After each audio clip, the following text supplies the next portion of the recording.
പുതിയ വീഡിയോയിലേക്ക് എല്ലാവർക്കും സ്വാഗതം. ഇന്ന് നമ്മൾ ചെയ്യുന്നത് എക്സസൈസ് 3.3 ആണ് കേട്ടോ. അപ്പോൾ ഞാൻ ഇതിനു മുമ്പ് ഇൻട്രൊഡക്ഷൻ വീഡിയോ ഇട്ടിട്ടുണ്ട് ബാർ ഗ്രാഫിൻ്റെ. അത് കണ്ടിട്ടില്ലാത്തവർ കണ്ടു നോക്കണം കേട്ടോ. ഇൻട്രൊഡക്ഷൻ വീഡിയോയിൽ ഞാൻ എല്ലാം ഡീറ്റെയിൽ ആയിട്ട് പറയുന്നുണ്ട്. അപ്പോൾ അത് കണ്ടിട്ട് നിങ്ങൾ എക്സസൈസ് കാണുവാണെങ്കിൽ നിങ്ങൾക്ക് നല്ലപോലെ മനസ്സിലാകും കേട്ടോ. അപ്പോൾ ആദ്യമായിട്ട് എൻ്റെ വീഡിയോസ് കാണുന്നവരുണ്ടെങ്കിൽ സബ്സ്ക്രൈബ് ചെയ്യാൻ മറക്കരുത്. നിങ്ങളുടെ അഭിപ്രായങ്ങളൊക്കെ കമൻറ്റ് ചെയ്യണം. നിങ്ങളുടെ ഫ്രണ്ട്സിനൊക്കെ ഷെയർ ചെയ്ത് കൊടുക്കണം. അതുപോലെ വീഡിയോ ലൈക്ക് ചെയ്യണം കേട്ടോ. അപ്പോൾ ക്വസ്റ്റ്യൻ എന്താണെന്ന് നോക്കാം. Use the bar graph to answer the following questions. ഇവിടെ നമുക്കൊരു ബാർ ഗ്രാഫ് തന്നിട്ടുണ്ട്. സിംഗിൾ ബാർ ഗ്രാഫ് ആണ് തന്നിരിക്കുന്നത് കണ്ടോ. അപ്പോൾ നോക്കിയേ, ഇവിടെ ബാർ ഗ്രാഫിൻ്റെ ഇവിടെ താഴെ നമുക്ക് പെറ്റ് ആനിമൽസ് ആണ് തന്നിരിക്കുന്നത്. എന്തൊക്കെയുണ്ട്? Dogs, cats, rabbits, hamsters, others. ഇവിടെ സ്റ്റുഡൻസിൻ്റെ നമ്പറാണ് തന്നിരിക്കുന്നത്. അപ്പോൾ ഇവിടെ എന്താ തന്നിരിക്കുന്നത് നോക്കിയേ, pets owned by students of class 7. അപ്പോൾ ക്ലാസ് 7-ലെ സ്റ്റുഡൻസിൻ്റെ കയ്യിലുള്ള പെറ്റ്സിനെയാണ് ഇവിടെ തന്നിരിക്കുന്നത്. നോക്കിയേ, ഡോഗ്സ് എത്ര പേരുടെ കയ്യിലുണ്ട്? 8 പേരുടെ അടുത്ത് ഡോഗ്സ് ഉണ്ട്. ക്യാറ്റ്സ് 10 പേരുടെ അടുത്ത് ക്യാറ്റ്സ് ഉണ്ട്. റാബിറ്റ്സ് 2 പേരുടെ അടുത്തുണ്ട്. ഹാംസ്റ്റേഴ്സ് ഇവിടെ നോക്കിയേ, 4-ൻ്റെയും 5-ൻ്റെയും കൂടെ ബിറ്റ്വീൻ ആണ് വരുന്നത് അല്ലേ. അപ്പോൾ അത് എത്രയായിരിക്കും? 4, 5 ആയിരിക്കും ഇവിടെ വരുന്നത് അല്ലേ. അപ്പോൾ ഹാംസ്റ്റേഴ്സ് 5 ഉണ്ട്. അതേഴ്സ് എത്രയുണ്ട്? അതേഴ്സ് 2-ൻ്റെയും 4-ൻ്റെയും കൂടെ ബിറ്റ്വീൻ ആണ്. അപ്പോൾ അതേഴ്സ് 3 ഉണ്ട്. ഇനി ഇവിടെ നമുക്ക് തന്നിരിക്കുന്ന ക്വസ്റ്റ്യൻ നോക്കിയേ, which is the most popular pet.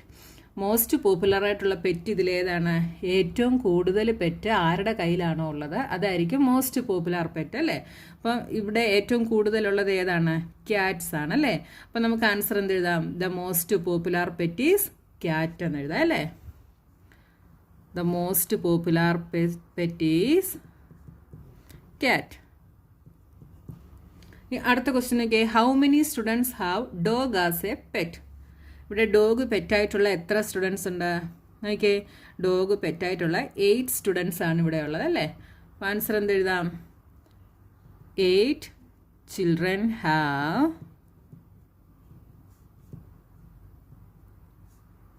A dog as a pet. Have dog as a pet. ഈ ക്വസ്റ്റ്യൻ നമ്പർ 2 നോക്കിയേ, read the bar graph which shows the number of books sold by a book store during 5 consecutive years and answer the following questions. നോക്കിയേ, ഇവിടെ ഒരു bar graph തന്നിട്ടുണ്ട് കണ്ടോ. ഇവിടെ താഴെ years ആണ് തന്നിരിക്കുന്നത്. ഇവിടെ നമ്പർ ഓഫ് ബുക്സ് തന്നിട്ടുണ്ട്. നോക്കിയേ, 1989 തൊട്ട് 1993 വരെയുള്ള 5 കോൺസിക്യൂട്ടീവ് ഇയേഴ്സിൽ സെയിൽ ചെയ്ത ബുക്കിൻ്റെ നമ്പേഴ്സാണ് നമുക്കിവിടെ തന്നിരിക്കുന്നത്. അപ്പോൾ ഇനി നമുക്കിവിടെ തന്നിരിക്കുന്ന ഈ ക്വസ്റ്റ്യൻസിനെല്ലാം നമ്മൾ ആൻസർ ചെയ്യണം. About how many books were sold in 1989. 1989 എത്ര ബുക്സ് വിറ്റെന്നുള്ളത് നമ്മൾ എഴുതണം. 1989 നോക്കിയേ, ഇവിടെ 1989 നോക്കിയേ 100-നും 200-നും ബിറ്റ്വീനാണ് വരുന്നത് അല്ലേ. അപ്പോൾ നോക്കിയേ, ഏകദേശം 200-ൻ്റെ അടുത്താണ് വരുന്നത്. അപ്പോൾ ഈ 100-നും 200-നും മിഡിലുള്ള ഈ വാല്യൂ എന്തായിരിക്കും? 150 ആയിരിക്കും അല്ലേ. 100, 150, 200. അപ്പോൾ ഈ 1989 ഈ നമ്പർ വരുന്നത് എവിടെയാണ്? ഈ 150-ക്കും 200-നും ബിറ്റ്വീനാണ് വരുന്നത്. അതപ്പോൾ എത്രയായിരിക്കും? ഇതിൻ്റെ രണ്ടിൻ്റെയും ബിറ്റ്വീൻ ഉള്ളത് എത്രയായിരിക്കും? ഇവിടെ 125 ആയിരിക്കും ഇതപ്പോൾ എന്തായിരിക്കും? 100, 125, 150. അപ്പോൾ ഇതെന്തായിരിക്കും? 175 ആയിരിക്കും ഇല്ലേ. അപ്പം 1989 എത്ര ബുക്സ് സോൾഡ് ചെയ്തു? 175 ബുക്സ് സോൾഡ് ചെയ്തു. അപ്പോൾ നമുക്കിവിടെ എന്തെഴുതാം? 175 അപ്രോക്സിമേറ്റ്ലി. അപ്പോൾ നമുക്ക് കറക്റ്റ് 175 ആണോ എന്ന് നമുക്കിവിടെ ഗ്രാഫ് പേപ്പറിലല്ലാത്തതുകൊണ്ട് നമുക്ക് പറയാൻ പറ്റത്തില്ല. എന്നാലും നമ്മളൊരു അപ്രോക്സിമേറ്റ്ലി 175 എന്ന് നമ്മൾ എഴുതി. ഇനി നോക്കിയേ, ഇനി 1990 എത്ര ബുക്സ് ഇവിടെ സോൾഡ് ചെയ്തു? അതും ഇവിടെ നോക്കിയേ, ഇവിടെ 400-നും 500-നും ബിറ്റ്വീനാണ്. അപ്പോൾ മിഡിലിൽ വരുന്ന വാല്യൂ എന്തായിരിക്കും? 450 ആയിരിക്കും. അപ്പോൾ നോക്കിയേ, ഇതെവിടെയാണ് വരുന്നത്? 450-ക്കും 500-നും ബിറ്റ്വീനാണ് വരുന്നത് അല്ലേ. അപ്പോൾ ഇതെന്തായിരിക്കും? 475 ആയിരിക്കും. അപ്പോൾ നമുക്ക് അപ്രോക്സിമേറ്റ്ലി എത്ര എഴുതാം?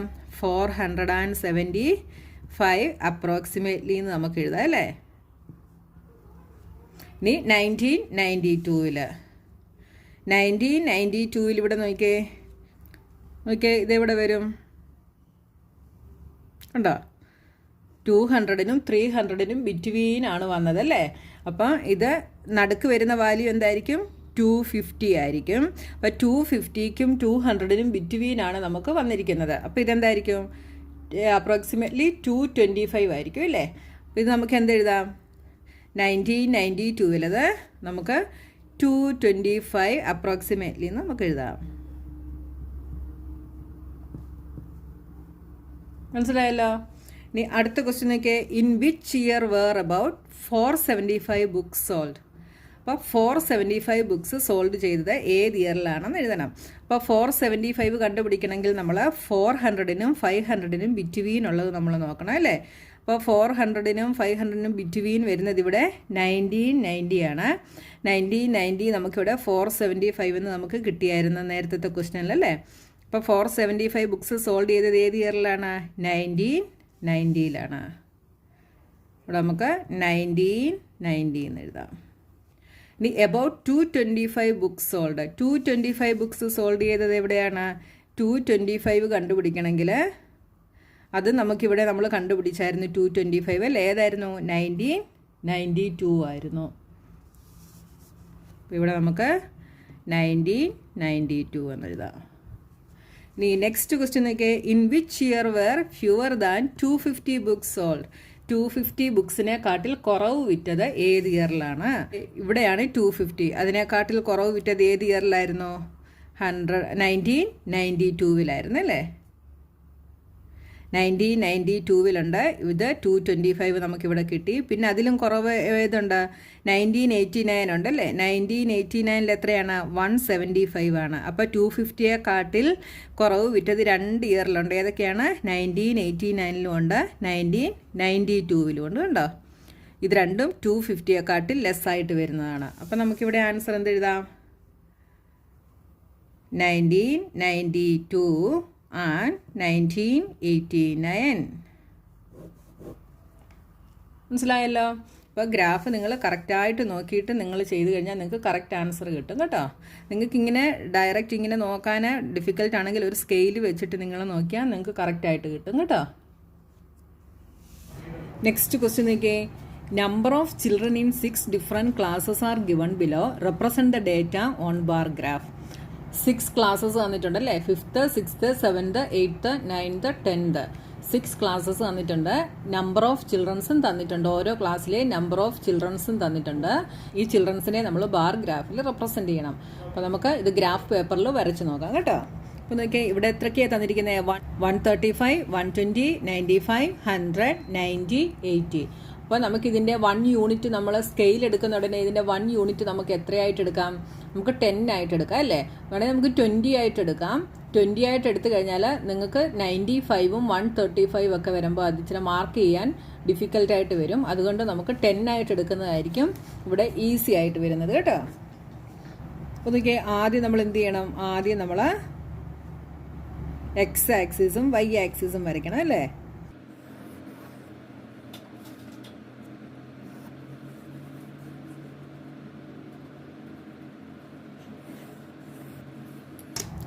അപ്പോൾ നമ്മളിവിടെ 0 വരും.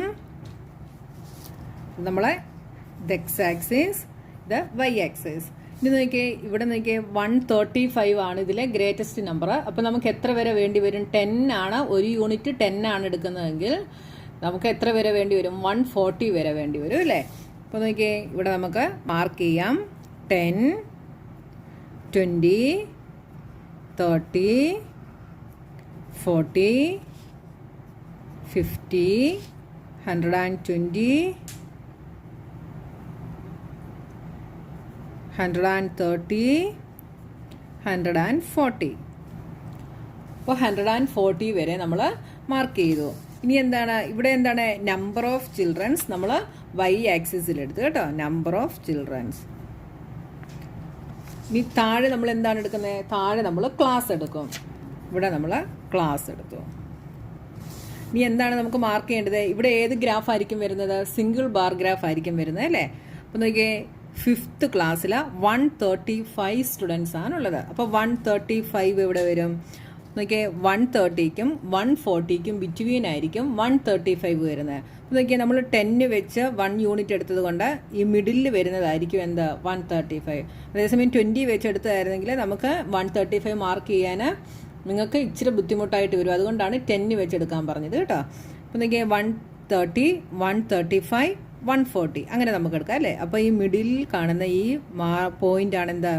135. 135 ഇവിടെ വരും. അപ്പോൾ നമ്മൾ ഗ്രാഫ് വരയ്ക്കുന്നുണ്ട് എപ്പോഴും ഈ ഒരു യൂണിറ്റ് വിട്ടിട്ട് ഇവിടെ നിന്നാണ് നമ്മൾ തുടങ്ങുന്നത് കേട്ടോ. അപ്പോൾ 135 നമുക്ക് എവിടെ മാർക്ക് ചെയ്യാം? ഇവിടെ മാർക്ക് ചെയ്യാം. ഇതാണ് 135. കണ്ടോ?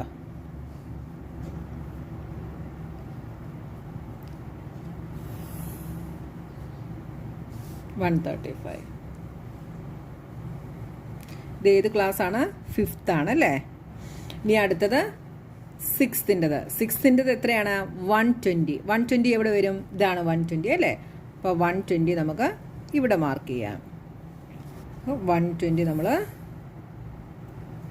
ഇവിടെ വരച്ചു.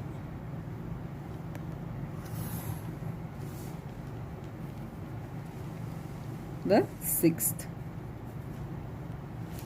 ഇനി അടുത്തത് 7th 95 ആണ് വരുന്നത് അല്ലേ? അപ്പം 95 എവിടെ വരും? 90ക്കും 100നും ബിറ്റ്വീൻ ആണ്. അപ്പം 90 കഴിഞ്ഞിട്ടുള്ള ഈ മിഡിലെ ലൈനാണ് എന്ത്? 95. 95 ഇവിടെ വരും.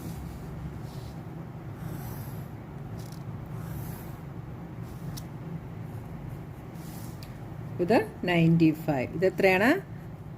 7th. ഇനി അടുത്തത് 8th 100 ആണ് അല്ലേ? 100 നമുക്ക് കറക്റ്റായിട്ട് ഇവിടെ നമുക്ക് മാർക്ക് ചെയ്യാം. 100.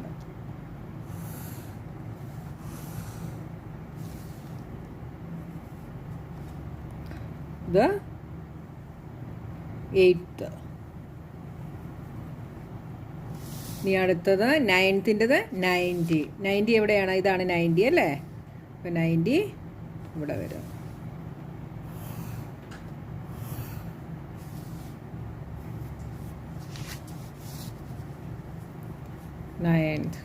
Next 10th 80. 80 എവിടെ വരും? ഇവിടെ വരും.